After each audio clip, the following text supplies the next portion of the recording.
Halo semuanya, selamat datang kembali ya di channelku. Nah kawan-kawan, pada kesempatan ini saya akan coba berbagi beberapa solusi terkait verval ijazah di Info GTK. Karena banyak teman-teman yang banyak bertanya atau mengalami kendala terkait verval ijazah ini, sehingga saya buatkan video lengkap dengan alur vervalnya.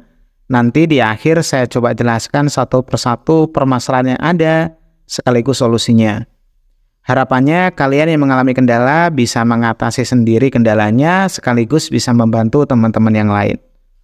Nah kawan-kawan, kayak gimana ya caranya? Mari simak pada video ini. Nah Sobat YouTube, sebelum kita lanjut ke permasalahan yang ada pada verval ijazah, kita harus tahu dulu ya sebenarnya alur dari verval ijazah itu kayak gimana. Nah, di sini saya coba coret-coret dulu kawan-kawan ya. Mudah-mudahan nanti bisa berguna. Oke, kita mulai pada alurnya ya, alur verval ijazah. Pertama-tama kalian itu kan kuliah dulu ya. Jadi kuliah gitu.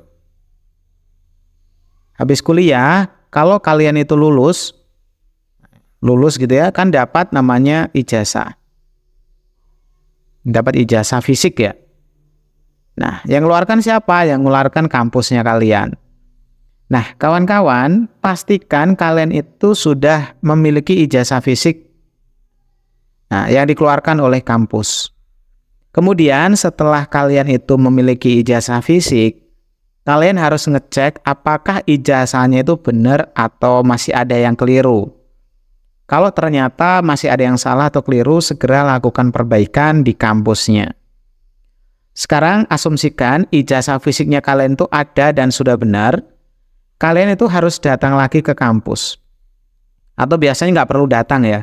Nanti dari kampus ini langsung melaporkan data dirinya kalian, lengkap dengan ijazahnya itu ke PD Dikti. Nah, ini biasanya teman-teman yang lulus gitu langsung otomatis didaftarkan di PD Dikti. Apabila ternyata kalian cek belum kedaftar di PD Dikti, berarti kalian harus datang dulu ke kampusnya kalian gitu ya. Minta tolong atau sampaikan di sana bahwa ijazah kalian itu belum terdata di PD Dikti. Nah, cara ngecek ke data di PD Dikti atau tidak, kalian tinggal kunjungi aja website daripada PD Dikti ini. Jadi nanti kunjungi ini ya, website PD Dikti atau websitenya Sivil. Nah, ini. Dua ini boleh kawan-kawan. Nah, nanti seandainya di PD Dikti ini benar-benar ada datanya kalian dan sesuai, nanti kalian bisa narik data yang ada di PD Dikti ini ke Info GTK. Nah, ini yang dikenal dengan verval ijazah Info GTK. Artinya, Info GTK itu narik. Ya, jadi dari data dari sini, ini ditarik di Info GTK. Kalau seandainya di sini benar, maka tampilan di Info GTK benar. Tapi kalau ternyata datanya di PD Dikti salah, ya ini salah. Jadi, dengan melihat alur ini, kalian akan paham bahwa sebenarnya sumber daripada datanya kalian itu ada di kampus. Jadi benar atau salah itu sebenarnya di kampus. PD Dikti itu ibarat tempat penyimpanan, sedangkan Info GTK itu hanya tempat untuk menampilkan saja. Jadi kalau nanti ada keliru atau apapun itu, segera lapor di kampus. Nah setelah lapor, nanti ada beberapa alur lagi ya, nggak boleh langsung tarik di Info GTK-nya, nggak boleh langsung verval. Kurang lebih seperti itu alur ceritanya kawan-kawan. Nah sekarang kita coba mulai ya dari satu ini. Ibaratnya kalian itu udah punya ijazah dari kampusnya ya. Ijazah gitu ya. Nah sekarang dari kampus kalian udah punya ijazah. Ada ijazah fisik gitu. Nah kalian harus ngecek apakah ijazahnya tadi itu terdata di PD Dikti atau tidak.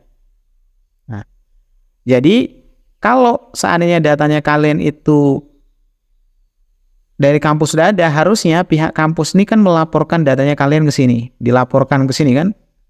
Berarti datanya kalian ada di PD Dikti. Problemnya ini bisa muncul nanti data itu nggak ada di PD Dikti. Ada yang ada gitu ya, ada yang ada dan ada yang tidak. Tidak ini karena berbagai macam alasan nih kawan-kawan.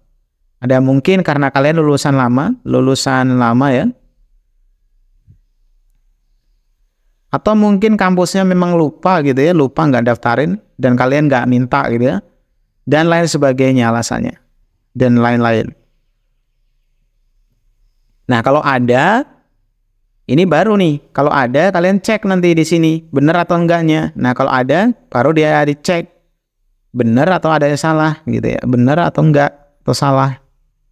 Nah, kalau enggak ada, seandainya ternyata datanya enggak ada, berarti solusinya lapor dulu ke kampus. Dilaporkan. Lapor ke sana, bahwa datanya kalian tuh enggak ada di PD Dikti. Nanti kampus akan coba menginput datanya kalian dan mengirimkan ke PD Dikti. Kemudian kalian cek lagi masuk atau tidak. Kalau udah masuk oke berarti ya. Jadi gitu kawan-kawan, bahwa ijazahnya kalian nanti kampus itu yang ngirimkan ke PD Dikti. Jadi kalau datanya kalian nggak ada, berarti sama kampus nggak dikirim ke PD Dikti. Dan pengiriman data dari kampus ke PD Dikti ini ada batasannya. Dulu itu kalau nggak salah 2010 ke atas ya baru ada. Yang lulusan 2010 ke bawah kayaknya belum ada. Oke, sekarang kita coba geser lagi ke bawah. Nah, ini problem data dikti di PD Diktinya kalian nggak ada. Artinya pihak kampus itu nggak melaporkan datanya kalian ke PD Dikti. Karena memang dulu di bawah ya, kurang dari 2010 kalau nggak salah itu ya. Nanti kalian cek lagi. Ini memang nggak ada kewajiban kampus itu untuk melapor ke sini. Kalau nggak salah gitu sih. Intinya yang 2010 ke bawah itu biasanya nggak terdata di PD Dikti. Nah gitu, makanya nggak muncul kalau kalian cari, kalian masukkan di sivil misalnya, di sivil kalian cek lagi gitu ya. Kalian cek pakai NIM kah, ataupun pakai data-data yang lain yang nggak muncul di sini. Karena memang nggak dilaporin. Nah, seperti itu kawan-kawan. Terus problem berikutnya, datanya kalian tuh ada dari kampus, udah dilaporkan kepada PD Dikti sini. Problemnya datanya kalian salah. Jadi ketika kalian cek di PD Dikti datanya salah nih. Berarti waktu nginput dulu ada kesalahan. Kok bisa salah? Ya bisa, kayak nginput bukan sistem ya, bukan robot tapi manusia kan. Karena banyak banget maksudnya banyak banget data mahasiswa. Bisa saja salah ketik. Bisa saja ketika ngisi formulirnya itu ya, ketika mau diketikkan nama Amir gitu ya, misalin. Itu kan biasanya muncul otomatis Amir siapa gitu. Nah, keklik muncul datanya orang lain, apapun tempat tanggal lahirnya kayak gitu. Jadi bisa saja datanya salah. Nah, kalau data di PD Dikti dicek ternyata salah, ujung-ujungnya harus lari lagi ke kampus. Kenapa? Karena penginput itu kampus. Nah, di kampus di bagian mana? Biasanya gitu kan? Di bagian biasanya fakultasnya atau jurusannya dicari ya, operatornya ataupun prodinya. Masuk di bagian operatornya, tanyakan. Biasanya nih diminta nanti macam-macam, diminta ini ya, nomor ini, kemudian fotonya, kemudian ijazahnya, sama transkrip kalau nggak salah. Nah, berapa lama? Nah, beda-beda nih tiap kampus nih. Nah, nanti setelah dari kampus ini ibaratnya kalian laporin gitu kan, kampus kan memproses nih. Memproses lagi, memperbaiki datanya kalian. Nah, datanya kalian itu setelah diperbaiki akan dikirim ke PD Dikti. Dikirim lagi. Sehingga tugasnya kalian nanti ngecek kembali di PD Dikti ini, datanya kalian udah berubah atau belum. Kalau belum berubah setelah sekian minggu atau sampai berbulan-bulan ya, nah tanyakan lagi, udah di-update belum datanya yang baru. Gitu. Tapi biasanya kalau lama itu kalau seandainya memang diperbaiki nanti di PD Dikti berubah. Nah, kalau data di PD Dikti berubah, udah aman tuh. Berarti dianggap datanya sudah benar. Ini ada juga ya, nggak perlu perbaikan langsung benar ada ya. Langsung aja benar ke situ. Tapi ada juga yang perbaikan dulu baru datanya benar. Nah, setelah datanya benar, berarti kalian baru masuk nih bagian PD Dikti ke tahap berikutnya. Kalau belum benar, intinya pokoknya fokusnya ke kampus perbaikannya. Nah, sekarang kita coba cek, ini bagian dari PD Dikti, ini mau lari ke Info GTK.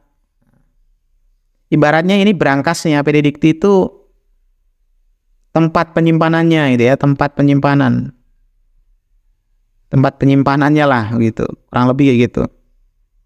Atau servernya gitu ya. Tempat penyimpanan data-data dari kampus tadi di sini. Nah, gitu ibaratnya. Nanti Info GTK ini ingin menampilkan kepada kita, kepada guru dan lain-lain ya. Guru dan lain-lain ingin menampilkan data ini, data di Info GTK ini ya. Itu ngambil dulu data dari sini. Jadi dia ini minta ke sini ya. Tolong ibaratnya ya tampilkan data miliknya si A, si B, si C gitu. Nah, nanti akan dikirim ke sini melalui namanya verbal itu. Kalau seandainya di info GTK ini kosong, nggak ada tampilannya, berarti ya belum ada permintaan ke sini, kalian belum verbal. Makanya diminta verbal baru. Tujuannya biar data yang ada di sini tadi masuk ke info GTK. Nah, kalau udah masuk di info GTK, makanya tampil kalian sudah verbal. Verbalnya benar atau salah gitu. Nah, jadi yang problem pertama tadi ini ya, bukan problem sih, kasus ya. Kasus pertama tadi ini belum pernah verbal. Makanya data di info GTK sini nggak ada, masih kosong datanya kalian. Nah, datanya kalian masih ada di Bidikti. Kalau ada, kalau nggak ada ya kasus awal tadi di kampus gitu. Kalau datanya kalian ada di Bidikti tapi di info GTK nggak ada, berarti kalian belum verbal. Solusinya ya verbal dulu gitu ya. Solusinya kalian melakukan verbal dulu gitu. Biar data yang ada di Bidikti ini bisa nyampe ke sini. Kalau nggak verbal, ibaratnya nggak ada permintaannya, dia nggak ngasih ke sini. Wong kalian sendiri nggak minta gitu. Jadi kalian verbal meminta supaya data dari Bidikti ini masuk ke sini. Oke, berikutnya ya. Nah, sekarang data di Bidikti ini sudah masuk di info GTK dan sudah tampil, tapi datanya salah. Salahnya siapa di sini? Bukan salahnya Bidikti loh. Bukan salahnya Bidikti, bukan salahnya info GTK. Salah di awal tadi. Kita nggak ngecek datanya kita dari kampus benar atau enggak. Kan awalnya tadi kampus. Gitu ya, awalnya kampus kan. Terus Bidikti. Nah, terus ujung-ujungnya info GTK kan gitu.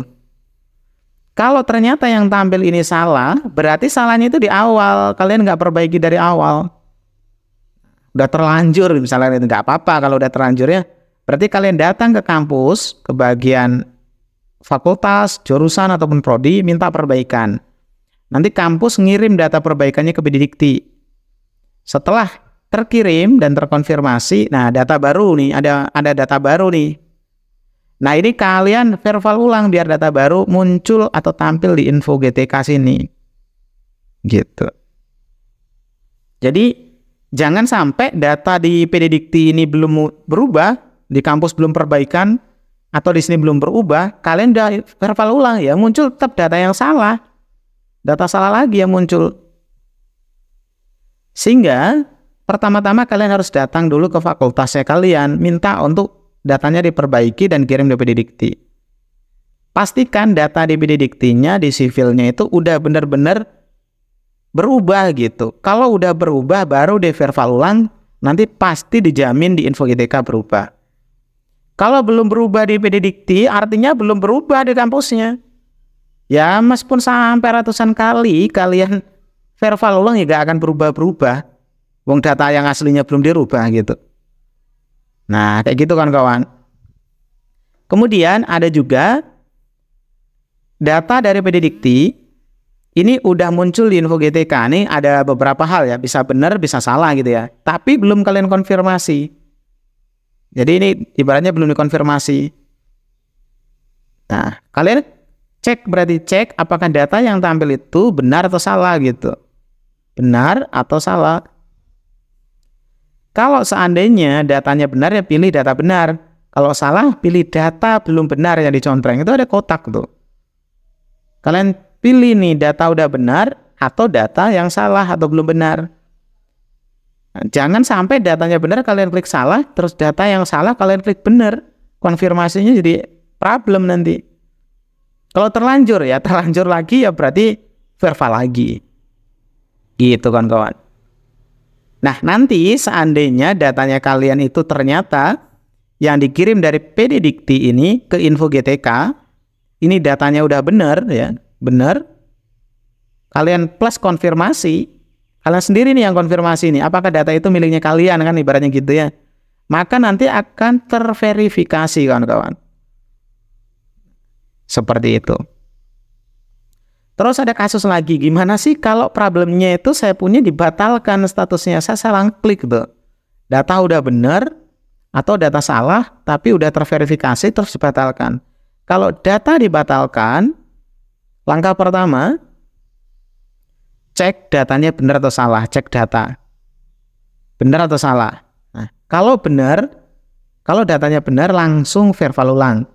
Kalau datanya salah, perbaiki dulu di kampus, kemudian cek apakah sudah muncul di PD Dikti, habis itu baru verbal ulang. Nanti pasti tampil di info GTK. Sedangkan bagi teman-teman yang ibaratnya lulusan lama, datanya nggak ada di PD Dikti, silakan upload secara manual. Nah, bagaimana cara uploadnya sudah ada pada video saya sebelumnya, silakan dicek. Nah, kawan-kawan, kira-kira kayak gitu ya. Cara atau alur cerita dari verbal ijazah di info GTK dari awal tadi sampai akhir. Kalau tak cek dari awal tadi ini sampai akhir gitu ya. Alur ceritanya itu di sini sebenarnya, sumbernya itu semuanya di kampus. Pastikan datanya benar di sini dulu, pasti nanti di sini benar. Jadi PD Dikti ini hanya nyimpan doang gitu. Nah, nanti ditampilkannya di sini. Nah, gimana kawan-kawan? Udah mulai kebayang kira-kira ya? Kira-kira alurnya gimana gitu. Oke kawan-kawan ya, jadi seperti itu penjelasan singkat seputar verbal ijazah di info GTK, PD Dikti, kampus, dan lain-lainnya. Mudah-mudahan saja informasi yang sangat sederhana ini berguna buat kalian semuanya. Seandainya informasi ini berguna dan bermanfaat, tolong nih bantu share kepada yang lainnya, supaya teman-teman yang lain tuh bisa terbantu dan nggak perlu tanya-tanya lagi. Nah, kan nanti kalau tanya-tanya kan banyak yang nonton. Iya, nggak apa-apa, cuma kan kasihan waktunya terbuang kalau seandainya banyak tanyanya. Semoga saja ya informasi ini bisa berguna dan bisa diteruskan kepada orang lain. Makasih banyak. Saya akhiri. Assalamualaikum warahmatullahi wabarakatuh dan sampai jumpa pada video kami berikutnya.